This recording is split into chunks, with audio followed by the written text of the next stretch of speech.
Гомумән бүгенге көндә. Татар эстрадасында тыңлыйм дигән кешегә бик күп. Продукция күп. Продукция күп. Яшьләр турында сүз бара. Яшьләргә продукция әз.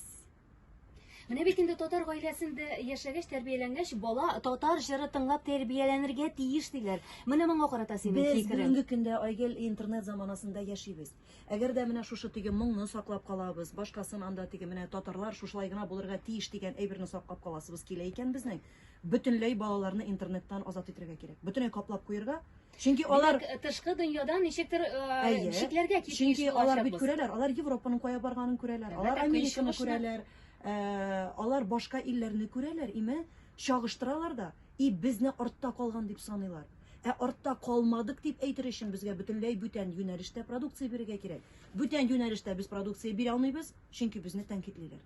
Син тәнкыйтьтән куркасыңмы? Юк. Гомердә курыкмадың бит, нәрсә туктата сине шулай Мин булыр? эшләп карыйм, Эшләйем. мин эшлим, мин тырышам, мин кулдан килгәнчә. Менә мин дә борчыламаның өчен яшь буын үсеп килә, менә мин дә бала 20 яшьтән узган бала анасы буларак, бүгенге яшь буынга чыннан да тыңлар өчен татар эстрадасында алар кабул итәр өчен тиеш булырга тиеш продукт.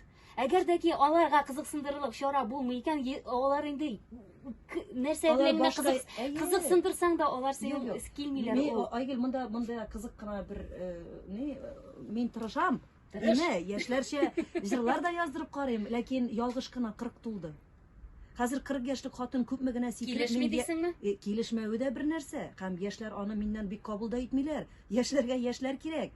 Яшьләр кайын турында җырлыйлар һаман. Моң кирәк чөнки. Бу минутларда яшьләр тыңлыйлардыр дип Тагын әйтәм, тутырып бөтенесен дә ярар. Дә рекламага